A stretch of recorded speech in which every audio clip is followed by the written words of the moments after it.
رب العالمين والصلاة والسلام على رسوله الكريم وعلى من تبعهم بإحسان إلى يوم الدين أما بعد.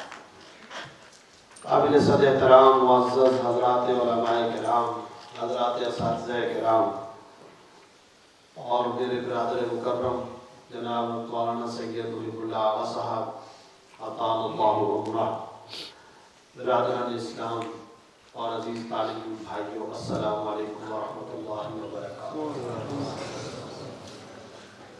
اللہ تعالیٰ جزائے خیر دے برادرم جناب قاری محمد ابراہیم قاضی صاحب کو، انہوں نے ماشاءاللہ حسب سابق حسب معمول انتہائی ایمان افروز اور خوبصورت تلاوت سے ہم سب کے ایمان اور قلوب و اذہان کو تازہ فرمایا۔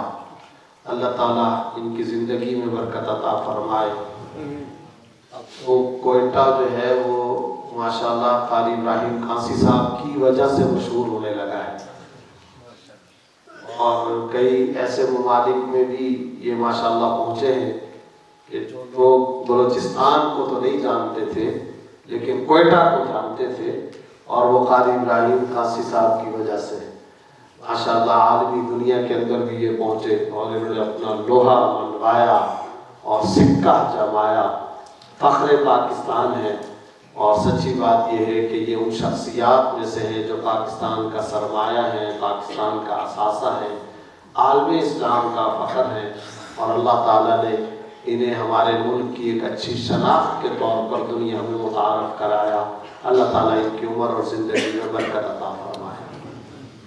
آپ نے شاید غور فرمایا ہو، انہوں نے جن آیات کی تلاوت کی ہے وہ آیات بھی بڑی آج کے دور سے معنی خیز تھی۔ موسیٰ علیہ السلام کی ولادت، اور پھر جس وقت فرعون نے یہ کہہ دیا تھا کہ جو بچہ بھی پیدا ہو اس کو قتل کر دو، کہیں ایسا نہ ہو کہ کل کو کوئی بچہ پیدا ہو کر بڑے ہو کر میرا تختہ ہی الٹ دے، تو امرأة فرعون نے کہا تھا وقالت امرأة فرعون قرۃ عین لی ولک لا تقتلوہ، اور قاری صاحب نے خاص طور پر زور دیا لا تقتلوہ، کہ بچوں کو قتل نہ کرو، اس کو قتل نہ کرو۔ تو حیران کن بات ہے، یہ بھی ایک تاریخ کا ایک کٹ آف دی پوائنٹ، ایک یو ٹرن اور ایک اہم ترین دور آیا ہے کہ بچوں کا قاتل اس دنیا میں سب سے بڑا وہ پہلے نمبر پر فرعون رہا، اور موسیٰ علیہ السلام کی اللہ نے حفاظت کی، ماں کے گہوارے کے اندر اللہ نے حفاظت کی، امرأة فرعون کے ذریعے اللہ نے حفاظت کی اور بچاؤ کا اہتمام فرمایا۔ آج شریعت مصری پر عمل کا دعویٰ کرنے والے یہود روئے زمین پر غزہ کی پٹی میں سب سے زیادہ مسلمان بچوں کو قتل کر رہے ہیں۔ پہلے نمبر پر قاتل فرعون تھا، دوسرے نمبر پر بچوں کا وہ قاتل جس طبقے کو یہ بدبختی اور یہ نحوست مقدر کے اندر ملی ہے وہ طبقہ یہود ہے۔ اس وقت تک جب میں آپ سے آج بات کر رہا ہوں 12,500 سے زائد بچے قتل ہو چکے ہیں، اور میں تو کئی فورمز پر دنیا بھر میں یہ کہہ چکا ہوں کہ مسلمان نوجوانوں اب ذرا اٹھو، وہ جنگ جو چل رہی وہ تو چل رہی، لیکن اب وقت آ گیا ہے ویسٹ کو اس کا مکروہ چہرہ دنیا کے سامنے دکھاؤ۔ مغرب کا بہیمانہ درندگی پر مشتمل سفاک چہرہ، بدترین چہرہ، گندا چہرہ، بدصورت چہرہ دنیا والوں کو دکھا دو۔ یہ ہے وہ لوگ جو دنیا کو امن کا، وومن رائٹس کا، ہیومن رائٹس کا، چائلڈز کا، لیبرز کا، مزدوروں کا، بچوں کا، عورتوں کا، حقوق کا اپنے علم بردار بننے کی کوشش کرتے ہیں، جو آج 7 اکتوبر سے لے کر اب تک 1.5 سے 2 مہینے میں 12,000 بچوں کو قتل کر چکے ہیں۔ ان جیسا گندا اور بدترین غلیظ چہرہ روئے زمین پر کسی کا نہیں ہو سکتا۔ ہمیں بھاشن نہ دیا کریں، انہیں کوئی حق نہیں پہنچا کہ عورتوں کے حقوق کی بات کریں، انہیں کوئی رائٹس نہیں پہنچتے اس بات کے کہ یہ بچوں کے حقوق کی بات کریں۔ یہ گندے لوگ ہیں، یہ بے حیا لوگ ہیں، ان کے چہرے پر بچوں کا خون ہے، ان کے ہونٹوں اور منہ پہ بچوں کے خون کی لت ان کو لگ چکی ہے، انہیں شرم نہیں آتی۔ اور افسوس کا مقام یہ ہے کہ عرب حکمران یا مسلم حکمران کیوں نہیں وہ اپنا جائز منصفانہ مبنی پر حق مقدمہ عالمی عدالت کے اندر نہیں اٹھاتے؟ ہم سے تو پھر وہ واشنگٹن کی عیسائی عورتیں بہتر ہیں، لندن کے عیسائی بہتر ہیں، رباط میں مظاہرے ہو رہے ہیں، نیو یارک میں مظاہرے ہو رہے ہیں، واشنگٹن میں مظاہرے ہو رہے ہیں، واشنگٹن ڈی سی کی ہر سڑک پر مظاہرے ہو رہے ہیں، برطانیہ میں مظاہرے ہو رہے ہیں، آئرلینڈ کے اندر مظاہرے ہو رہے ہیں، سکھ نکل رہے ہیں، عیسائی نکل رہے ہیں، اور وہ یہ کہہ رہے ہیں واشنگٹن کی عورتوں نے مظاہرے کے دوران جو کتبے اٹھائے اس پہ لکھا ہوا تھا بچوں کی نیند کے وقت میں خاموشی اختیار کرنی چاہیے، بچوں کے قتل کے وقت میں خاموشی نہیں اختیار کرنی چاہیے۔ گھر میں خاموشی اختیار کرنی چاہیے، بچے سو رہے ہیں، جب بچے سو رہے ہوتے ہیں تو خاموشی اختیار کرنی چاہیے ہے حکمران ہو، جب بچے قتل ہو رہے ہو تو خاموشی نہیں اختیار کرنی ہوتی ہے۔ یہ مکروہ چہرہ آج انسانیت کے سامنے باشگاف انداز میں امتیازی طور پر نمایاں ہوا ہے۔ اس لیے اپنے طالب بھائیوں سے کہنا چاہتا ہوں، مولانا سید محب اللہ آغا صاحب یا ہمارے برادرم سید ضیاء آغا صاحب وہ مقدمہ پیش کر رہے تھے کہ سائنس اور ٹیکنالوجی اور مدارس کے اعتراضات، ان کے اعتراضات سنیں گے، ہم ان جاہلوں کے اعتراضات سنیں گے، ان کا ہم ڈیفینس کریں گے، ان کا ہم دفاع کریں گے۔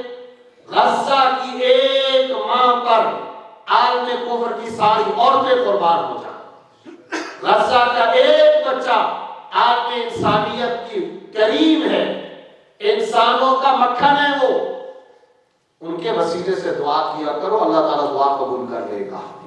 آیت من آیات اللہ، یہ ہمارے کاغان ناران میں شاید کوئٹہ وغیرہ میں بھی کہیں پیراشوٹر کو جس کو ہم انٹرٹینمنٹ اور تفریح کے لیے استعمال کرتے ہیں، وہ اس پیراشوٹر کے ذریعے یہودیوں پہ حملہ کرتے ہیں، 100 کلومیٹر تک ٹینک کے دائیں بائیں آگے پیچھے دوربینیں لگی ہوئی ہیں، ان آلات کے ذریعے نظر آتا ہے، لیکن ایک چھوٹا سا بچہ جا کر کے چھوٹا سا بم مارتا ہے، وہ ٹینک اوپر ہوا کے اندر اڑ جاتا ہے، ان یہودیوں کو وہ نظر نہیں آتا۔ اللہ کی کھلی نصرت، اللہ کی واضح مدد غزہ کے میدانوں کے اندر نظر آ رہی ہے، اور وہ خود پکار رہے ہیں، جنات سے ہم لڑ رہے ہیں، وہ خود کہتے ہیں ہمیں سمجھ میں کچھ نہیں آ رہا، اور اب اللہ رب العزت نے قلوبہم شتیٰ، ان کے دلوں کے اندر بھی اللہ نے روک ڈال دیا، ترہبون بی عدو اللہ وعدوکم وما رمیت اذ رمیت ولکن اللہ رمی کی عملی تصویر اس وقت غزہ کے میدانوں کے اندر نظر آ رہی ہے۔ ہم سب کا فرض ہے اس ایشو کو بجھنے نہ دیں، ان کے لیے دعا کریں، ان کے لیے مدد کریں، تعاون فراہم کریں، اور اپنے دل اور اپنے دماغ کو ان کی حمایت میں ہر وقت تازہ رکھیں کہ یہی ہمارے لیے نجات و بخشش کا ذریعہ ہے۔ سائنس اور ٹیکنالوجی بذات خود دو باتیں ضرور سمجھنی چاہیے، اور خاص طور پر ہمارا یہ جو یونیورسٹی کا یا ہمارا جو لبرلز یا سیکولر طبقہ عام طور پہ پھبتیاں کستے ہیں مدارس پر کہ جناب سائنس اور ٹیکنالوجی کے ماہرین کیوں نہیں پیدا کیے جاتے۔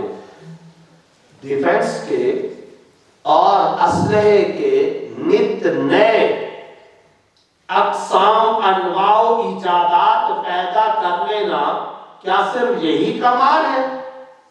اگر یہی کمال ہوتا کہ پہلے بندوق تھی اب جہاز، پہلے صرف اور صرف منجنیق تھی اب ڈرون، اب ٹینک، اب توپے، اگر صرف یہی کمال ہوتا، ان کا صرف بنا لینا کمال ہوتا، تو میں آپ سے سوال کرتا ہوں، ذرا بتائیے یہ جو نت نئے اسلحے کی ایجادات انسانیت کے سامنے آئی ہے، اس سے انسانیت کو فائدہ اور تعمیر پہنچی ہے یا انسانیت کو تباہی اور بربادی ملی ہے؟ ذرا بتائیے۔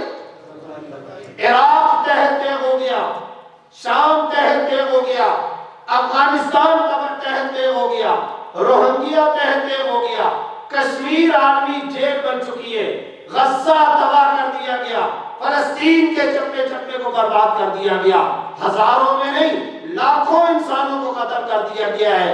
ان نئی ایجادات کا ہم کیا کریں گے؟ اچھا چلیں گے؟ کیا چاہیے ان نئی ایجادات سے ہم کو؟ یعنی جن ایجادات سے انسانیت کو تباہی ملے اس کو ترقی کہتے ہیں، اس کو رشکلری نگاہوں سے دیکھتے ہیں۔ یہ تو بالکل ایسا ہی ہے، پہلے والی جو چھری تھی وہ چھری ذرا سا تیز نہیں تھی، اب ہم نے بڑی چھری بنا لی ہے اور تیز دھار والی چھری بنا لی ہے۔ ٹھیک ہے، اگر تم نے بنا لی تھی اس کا مثبت استعمال تو کرتے۔ انبیاء وقال مولانا علی میاں رحمۃ اللہ تعالی علیہ کے وحی کی تعلیمات اور انبیاء کرام انسانیت کو نئی ایجادات نہیں دیتے، ہاں ان نئی ایجادات کو صحیح استعمال کرنے والے ہاتھ اور مثبت استعمال کرنے والا دل اور دماغ عطا کیا کرتے ہیں۔ ایجاد ضروری اور اہمیت نہیں رکھتی ہے، اس کا صحیح استعمال اہمیت رکھتا ہے۔ ایجادات تو کر لی آج ویسٹ نے، نت نئی ایجادات تو آج مغرب نے کر لی، مگر ان ایجادات کے ذریعے انسانیت کا وجود خطرے میں ہے۔ تم نے سب سے بڑی ایجاد کیا کی ہے؟ ہیروشیما ایٹم بم بنایا، آج تک اس کے اثرات سے وہاں کی سرزمین فارغ نہیں ہو سکی ہے۔ کروڑوں انسانوں کے تم قاتل بن چکے ہو۔ نئی ایجاد تو انسانیت کی سہولت کے لیے ہوا کرتی تھی، نئے اقسام اور نئی ایجادات تو انسانیت کی راحت کے لیے ہوتے تھے، انسانیت کے چین و سکون کے لیے ہوا کرتے تھے۔ تم نے نئی ایجادات کے ذریعے سے جو انسانیت کے وجود کو خطرے میں ڈالا ہے، ملکوں کے ملک ان کو تاراج کر کے رکھ دیا، اور آج یہ باقاعدہ اعلان کرتے انٹرنیشنل فورم پر کہ ممالک کا جغرافیہ حتمی نہیں ہے۔ سمجھے اس بات کو کوئی؟ یہ کیا کہتے ہیں؟ ممالک کا جغرافیہ حتمی نہیں ہے، اسپیشلی عرب کنٹریز، ان کا جغرافیہ حتمی نہیں ہے۔ کیا مطلب ہے اس کا؟ کہ بحرین کی یہ سرحد، سعودیہ کی یہ سرحد، دبئی کی یہ سرحد، اردن اور شام کی یہ سرحد، کویت اور مسقط اور لبنان کی یہ سرحد، یہ حتمی نہیں ہے۔ ہم جب چاہیں گے تو تقسیم کریں گے، تو جب چاہیں گے تقسیم کریں گے، یہ ایسے ہی ٹیبل ٹاپ پر بیٹھے بیٹھے تقسیم ہو جائے گی۔ ان کا مستقبل کے اندر بھی منصوبہ لاکھوں عربوں کو، کروڑوں مسلمانوں کو قتل عام کرنے کا ہے۔ یہ ان لوگوں کی ترقی ہے۔ اس ترقی کے پیچھے آج کے لبرل اور سیکولر ہم پہ بھپتیاں کستے ہیں اور ہمیں ڈیفینسو پوزیشن پہ کھڑا کر دیتے ہیں۔ کچھ ضرورت نہیں ہے ان سے متاثر ہونے کی، ویسے بھی مومن مؤثر ہوا کرتا ہے، متاثر نہیں ہوتا۔ ایک مسلمان اور ایک حامل قرآن داعی ہوتا ہے، مدعو نہیں ہوتا، مخدوم ہوتا ہے، خادم نہیں ہوتا، متبوع ہوتا ہے، تابع نہیں ہوتا، دم چھلا نہیں بنتا، سابقہ لاحقہ نہیں بنتا، رشک بھری لالچائی کی نگاہوں سے ہم کو نہیں دیکھا کرتا۔ ہم اچھا تمدن رکھتے ہیں، ہم سے متاثر ہو جاؤ۔ آؤ اسلام کے دامن رحمت میں ہم عورت کو پیدائش پر رحمت کہا کرتے ہیں، ہم اس کے بڑے ہونے پر اس کی اچھی اور اعلیٰ تعلیم کا انتظام کرتے ہیں۔ جب وہ بیوی بن جاتی ہے تو اس کے منہ کے اندر لقمہ دینے کو سنت رسول سمجھتے ہیں۔ جب وہ ماں بنتی ہے تو اس کے قدموں تلے ہم جنت کا مقام تلاش کرتے ہیں۔ ہم تو عورتوں کے یہ حقوق دیتے ہیں، ہمارے ہاں بچوں کے حقوق ہیں، ہمارے ہاں جانوروں کے حقوق ہیں، عام انسانیت کے حقوق ہیں، دیگر مذاہب کا ادب اور احترام ہے۔ ہماری ایک ثقافت ہے، ہماری ایک تہذیب ہے، ہم کو متاثر کون تہذیب و ثقافت کے علمبردار ہیں، ہم نبوی قاصد اور ایلچی ہیں، ہم مدینہ کے ایمبیسڈر ہیں، ہم گنبد خضرا کے ایلچی ہیں، اور ہم دنیا پر شفقت کا نظام رکھتے ہیں۔ ہمارا نظام تعلیم وحی یعنی خالق انسانیت کے ساتھ مربوط ہے۔ ہم ان یونیورسٹیوں کے اندر وہ سلیبس چاہتے ہیں جس سلیبس کا سرچشمہ وحی اور غار ہرا ہو، اور اس کا نظام تعلیم اللہ کی ذات سے جڑا ہوا ہو۔ مخلوق کو ہم خالق سے ملاتے ہیں، جو خالق کا وفادار نہیں ہوتا وہ مخلوق کا بھی وفادار نہیں ہوتا۔ ہمارا یہ نظام تعلیم ہے، ہم یہ تہذیب و ثقافت رکھتے ہیں، اور یہ دینی مدارس اس نبوی تہذیب و ثقافت کے علمبردار ہیں۔ میں آپ سے پوچھنا چاہتا ہوں، قرآن ہماری ضرورت ہے یا نہیں ہے؟ بتائیے ذرا۔ بلوچستان کے اندر کوئٹہ میں کتنی یونیورسٹیاں ہوں گی؟ بتائیں، ہے نا 3 یا 4 یا 5؟ کوئی ایک یونیورسٹی بتائیں جب سے وہ یونیورسٹی بنی ہے وہ دن اور آج کا دن کسی ایک یونیورسٹی نے کوئی ایک حافظ قرآن پیدا کیا؟ بتائیں نا۔ اچھا کوئی ایک یونیورسٹی، کوئی ایک کالج، کوئی ایک اسکول بتائیں جب سے وہ بنے وہ دن اور آج کا دن کوئی ایک ناظرہ خان کسی کالج نے پیدا کیا؟ جب آپ میں کوئی ساتھی ہم کو کہیں گے نہیں جی وہ تو دوسرے علوم و فنون، قرآن علم نہیں ہے، شرم نہیں آتی ہے کہتے ہوئے؟ دوسرے علوم و فنون کون سے علوم فنون؟ وہ سب قرآن و حدیث کے تابع ہیں، دم چھلے اور ثابت رائے ہیں۔ وحی سے بڑا علم روح زمین پر کوئی نہیں ہے، قرآن سے بڑا علم کوئی نہیں ہے۔ آگے چلیں، یہ جتنی یونیورسٹیاں ہیں ان یونیورسٹیوں میں سے کوئی ایک یونیورسٹی ایسی ہے جس نے جب سے بنی اور آج تک ابو داؤد مکمل پڑھائی ہو؟ بات ساتھی تو ہنس رہے ہیں، یونیورسٹی اور ابو داؤد واقعی ہنسنے کی بھی بات ہے۔ اچھا کوئی ایک یونیورسٹی بتائیں، کالج بتائیں جس نے ترمذی پڑھائی ہو؟ کوئی ایک یونیورسٹی اور کالج بتائیں جس نے بخاری پڑھائی ہو، جس نے صحیح مسلم پڑھائی ہو؟ اور اگر آپ کہیں نہیں جی وہ تو ایگریکلچر اور فلانا اور ڈمکانا، ہم ان علوم کے مخالف نہیں ہیں، بات یہ بھی ذہن میں رکھیے گا۔ بعض ساتھی یہ سمجھتے ہیں کہ شاید ملا، مولوی، داڑھی، ٹوپی، علماء، مولوی صاحبان سائنس اور ٹیکنالوجی کے مخالف ہیں۔ ہرگز نہیں، ہم سب سے بڑے سائنس اور ٹیکنالوجی کے علمبردار ہیں۔ اس امت کو مسیحا ڈاکٹر کی بھی ضرورت ہے، ہم اس کے قائل ہیں۔ اس امت کو انصاف فراہم کرنے والے صحیح اچھے عادلانہ نظام عدل قائم کرنے والے جج اور وکیل کی بھی ضرورت ہے، پائلٹ کی بھی ضرورت ہے، ایک اچھے صحیح حکمران و سیاستدان کی بھی ضرورت ہے۔ ہرگز ہم ڈاکٹر، وکیل، لائر، پائلٹ، تاجر، بزنس مین ان میں سے کسی کی مخالفت نہیں کرتے۔ ہاں ایک مطالبہ ہم ضرور کرتے ہیں کہ آپ یہ علوم و فنون پڑھائیے، مگر جب آپ کا یہ بیٹا اس یونیورسٹی اور کالج اور اس دینی، اس دنیاوی تعلیمی ادارے سے فارغ التحصیل ہو رہا ہو تو کم از کم ایٹ لیسٹ کم از کم درجے کی بات یہ ہے کہ وہ ایمان سے فارغ التحصیل نہ ہو رہا ہو، وہ قرآن اور حدیث سے فارغ التحصیل نہ ہو رہا ہو۔ یہ بنیادی ضروریات زندگی کے علوم ہیں۔ وحی کے بغیر ہمارا نسب نامہ ثابت نہیں ہے، فیملی سسٹم تباہ ہے، ہماری معیشت، ہم سود انٹرسٹ فری معیشت کے نمبردار ہے دنیا پر۔ اس انٹرسٹ اور سود نے امیر امیر تر، غریب غریب تر بنایا ہے۔ کیپٹلزم کے شاخسانے اور پوری دنیا کے اندر معاشی عدم مساوات کی صورت میں نظر آ رہی ہے۔ ایک ہی ملک، ایک ہی ٹاؤن، ایک ہی علاقہ، ایک نانے شبینہ کا محتاج، نانے جبینہ کا محتاج، بچوں کو کھانے کے لیے دیگچی کے اندر سبزی ڈالنے کے لیے میسر نہیں، اور اسی گلی کے اندر ایک اور انسان جس کے کتے بھی مکھن کا اچار کھایا کرتے ہوں، اس معاشی ناہمواری کا اسلام کبھی بھی برداشت اور گوارا نہیں کر سکتا۔ ہم نبوی معاشی مساوات چاہتے ہیں۔ اور یہ بھی یاد رکھیے کہ یہ جو ہمارے مدارس ہیں ان کی بڑی مخالفت ہوتی ہے دنیا کے اندر۔ کیوں ہوتی ہے مخالفت؟ اس لیے کہ یہ ایک نظام کی بات کرتے ہیں، یہ ایک سسٹم کی بات کرتے ہیں۔ اب آپ نے دیکھا ہم معیشت کی بھی بات کر رہے ہیں، ہم یونیورسٹیوں کے سلیبس کی بھی بات کر رہے ہیں، ہم عام کالجوں کے سلیبس آف ایجوکیشن کی بھی بات کرتے ہیں، ہم عدالت کی بھی بات کرتے ہیں، کچہری، منڈی، عدالت کے ایوان، پارلیمنٹ کے ایوان اور عدلیہ کے کٹہروں کی بھی بات کرتے ہیں، بزنس کی بھی بات کرتے ہیں۔ ہم ہر شعبے میں دین کو زندہ کرنے کے علمبردار ہیں، اور آج کے مغرب اور ویسٹ کو اسلام کی یہ والی پوزیشن قابل قبول نہیں ہے، کبھی یہ پوزیشن قابل قبول نہیں ہے۔ وہ کہتے ہیں کہ ہاں ایسے کچھ پیر صاحبان ہو جو زور زور سے سر ہلا ہلا کر کے ذکر کریں، اور اس کے علاوہ پڑھنے پڑھانے، فقہ، حدیث، تفسیر، قرآن، کتاب الدعوہ، کتاب القضاء، کتاب الحکام، کتاب الاحکام، تفسیر قرآن، بخاری، مسلم، یہ والی باتیں نہیں چاہیے۔ یہ ایک نظام دیتا ہے یہ سب کچھ، یہ والا اسلام کا پارٹ ہے، یہ والا نہیں چاہیے۔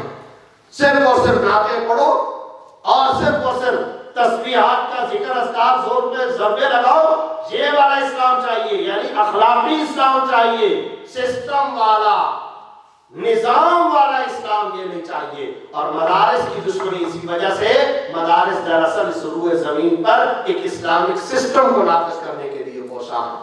اس کا نصاب تعلیم پڑھاتے ہیں. تو کوئی مقابلہ نہیں ہے ان لوگوں سے ہمارا. اللہ کا فضل ہے ہم متاثر کن تہذیب رکھتے ہیں. اللہ کا فضل ہے ہم متاثر کن نصاب تعلیم رکھتے ہیں. ہم انسانیت کو پکار پکار کر کے کہتے ہیں وحی کے دامن رحمت کے اندر آ جاؤ, قرآن اور حدیث کی طرف آ جاؤ. یہ استنجے سے لے کر ولادت سے لے کر قبر کی کوٹھڑی کے اندر جانے تک کے تمام تمہارے کاروبار زندگی کے لیے ضابطہ زندگی اور دستور حیات. یہ دستور حیات کے مدعی ہے. پیٹ کے بجائے دماغ سے سوچنے کی دعوت دیتے ہیں. پیٹ کے بجائے دماغ سے سوچنے کی دعوت دیتے ہیں. انسان اور خاص طور پر مسلمان گنبد خضرا کا باقاعدہ روئے زمین پر ایمبیسیڈر ہے. اور کیپٹلزم اور سرمایہ دارانہ نظام کہتا ہے, ویسٹ کا نظام کہتا ہے نہیں یہ پیسہ کمانے کی مشین ہے. کہاں کی بلندی اور کہاں کا زوال. آج کا ویسٹ کہتا ہے یہ پیسہ کمانے کی مشین ہے. ہم کہتے ہیں نا, یہ مسلمان, یہ انسان اور خاص طور پر ایک مومن وحی کے نظام کو ارتھ میں نافذ کرنے کا مدعی اور ذمہ دار ہے. ہم کیسی بلندی پیش کر رہے ہیں, یہ کیسا زوال پیش کر رہے ہیں. ہم کہتے ہیں عورت کو گھر سے نہ نکالو, باپ اس عورت کا خادم بن جائے, کمائے اور بیٹی کے ہاتھ پر پیسہ لا کر کے رکھے. شوہر کمائے, ملکہ بیت اپنے گھر کی عورت کو ملکہ بنایا ہوا ہے, اس کے ہاتھ پر آ کر کے پیسہ رکھے. بیٹا ماں کی خدمت کرے, اس کے روزانہ کی بنیاد پر پیروں کو دبایا کرے. یہ کہتے ہیں نہیں, عورت کو باہر نکالو اور وہ جہاز کے مسافروں کی ایک انگلی پر ناچے, ادھر آ جاؤ تکیہ لا کر کے میرے پیروں کے نیچے رکھو. وہ کہتے ہیں وہ مسکراہٹ کی قیمت وصول کیا کرے. وہ کہتے ہیں کہ وہ مادہ پرستی کی ایک للچائی کی مشین بن جائے. ہم یعنی اسلام عورت کا کیا مقام بلند دیتا ہے اور وہ کس پستی کی طرف عورت کو دھکیل رہے ہیں. ہر شعبہ زندگی کی صورتحال. اس لیے مدارس سینہ ٹھوک کر کے اپنا سفر جاری رکھیں اور ایک مدرسے. اور جہاں تک اس بات کا تعلق ہے کہ وہاں کچھ ٹکے پیسے زیادہ مل جاتے ہیں, یہاں پر ان کو پیسے کم ملتے ہیں. ان اللہ هو الرزاق ذو القوة المتين وما من دابة في الارض الا على الله رزقها. اللہ تعالیٰ نے رزق روزی رزاق کمانے کا تعالیٰ ہے. چند ٹکے اور پیسوں کے لیے عزتوں کو کمائیں گے, چند ٹکے اور پیسوں کے لیے اپنے مقام بلند کی بلندی سے زوال و پستی کی طرف آ جائیں گے. چند ٹکے اور پیسوں کے لیے اپنے خاندانی فیملی سسٹم اور نظام کو ہم باقاعدہ طور پر اس سے دستبرداری اختیار کر لیں گے. ایسا ہونے والا نہیں ہے. ہم کبھی اس سے دستبرداری اور کمپرومائز کرنے والے نہیں ہیں. معہد الندوہ یہ میرا مدرسہ ہے, ہمارا ادارہ ہے. ہمارے ساتھی اور سید عبداللہ آغا صاحب ہمارے ساتھ پڑھتے تھے. اس وقت سے ان کی کئی ماشاءاللہ خصوصیات سامنے تھیں. خطابت بہت اچھی, کتابت بہت اچھی, ماشاءاللہ تعلیم میں بڑے ذی استعداد.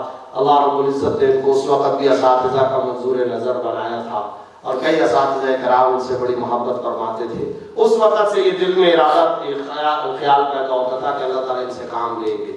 تو میں یہ جو اس وقت ہمارے برادران اسلام آگے بیٹھے, میں آپ کی خدمت میں بھی ایک عرض کرتا ہوں, اس مدرسے کو چندہ دیں, چندہ دیں, چندہ دیں. اب فوراً آپ کے ذہن میں آئے گا پیسوں کا چندہ مانگ رہا ہوں, وہ ہمارا مزاج نہیں ہے. پیسوں کے چندے کی بات نہیں کر رہا ہوں. اولاد کا چندہ دیں, نسلوں کا چندہ دیں. پیسوں کا معاملہ اللہ کے سپرد ہے, ہمارا مزاج ہی نہیں ہے چندے بندوں کی اپیل کرنا. ہاں اولاد کا چندہ ہم ضرور مانگتے ہیں, اس سے آپ کی نسلوں کے ایمان کا تحفظ ہو جائے گا, آپ کی نسلوں میں موحدین پیدا ہو جائیں گے, آپ کی نسلوں کے اندر آپ کے گھروں میں محمد الرسول اللہ کے تذکرے ہو جائیں گے. کھانے کی ٹیبل پر مدینہ کا دسترخوان آپ کا ضرور انڈر ڈیبیٹ آئے گا. پوری نسلوں کے اندر ایک تہذیب, روح پرور ایمانی جذبہ آگے کو ٹرانسفر ہوگا. اس کے لیے ضروری ہے آپ اپنے بچوں کو دینی تعلیم کی طرف متوجہ کریں. اور پھر بلوچستان کے بہت سارے مدارس ہیں, لیکن افسوس اس بات کا ہوتا تھا کہ جو ہمارے من کی چاہت ہے کہ اس کی صفائی اچھی ہونی چاہیے, اس کے اندر مدرسے کے اندر صفائی اور ستھرائی کے ساتھ پڑھائی کے اوپر خاص طور پر زور ہو، تربیت پر خاص طور پر زور ہو، اس کے مالی معاملات کے اندر صفائی ہو، اس کا اکاؤنٹنگ کا نظام صحیح ہو، تو یقین جانے کئی دفعہ یہاں حضرت میرے والد صاحب کا آنا ہوا اور میرا کئی دفعہ یہاں آنا ہوا، استاذ العلماء ہم سب کے استاد شیخ مفتی محمد تقی عثمانی صاحب یہاں تشریف لائے اور کئی اکابر علماء کرام یہاں تشریف لائے۔ یہاں کا جو نظام اکاؤنٹنگ کا جو سسٹم ہے وہ ماشاءاللہ بڑے بڑے، میں جانتا ہوں بہت بڑے بڑے اداروں کا بھی اس طرح سے نہیں ہے۔ بچوں کا صبح اٹھنے سے لے کر رات کو سونے تک ان کی جسمانی صفائی، ان کی اعلیٰ تعلیم و تربیت، اس کے کچھ مظاہرے ابھی آپ نے سنے۔ یہ جیسی عربی بچے بول رہے تھے کم از کم میں تو نہیں بول سکتا ہوں، صاحب بات ہے، یہ جس طرح کی عربی بچے بول رہے تھے ہم تو نہیں بول سکتے ایسی عربی۔ کیا زبردست عربی، پڑھنے کا انداز آپ نے دیکھا، تجوید کا انداز، طرز لہر کر کے پڑھنا، ترنم، ان کے پڑھائی، ان کے تلفظ، ان کی تجوید، اور پھر اس کے ساتھ ساتھ جو بچے ماشاءاللہ شعبہ کتب کے اندر ہیں، ثانیہ کے، رابعہ کے، اولیٰ کے ساتھ ان کی صرف، نحو، لغت، اجراء، ترکیب، اور جو ٹیم مولانا سید عبد اللہ آغا صاحب کو ملی ہے، ہمارے اپنے برادران ہیں، ہمارے اپنے ساتھی ہیں، جس جان فشانی کے ساتھ یہ کام کر رہے ہیں، یہ بلوچستان کے لیے انتہائی قابل فخر ادارہ ہے، ہم سب کے لیے انتہائی قابل فخر اثاثہ ہے، یہ بہت بڑا دینی سرمایہ ہے۔ اور میں سمجھتا ہوں یہ ہمارے مخدوم حضرت سید باچا آغا صاحب رحمۃ اللہ تعالیٰ علیہ کا فیضان ہے، اور ہمارے موجودہ آغا صاحب سید آغا صاحب مولانا سید عبد اللہ آغا صاحب کے والد ماجد، یہ ان کا فیضان ہے اور یہ ان بزرگوں کا تسلسل ہے، ان کا سلسلہ ہے۔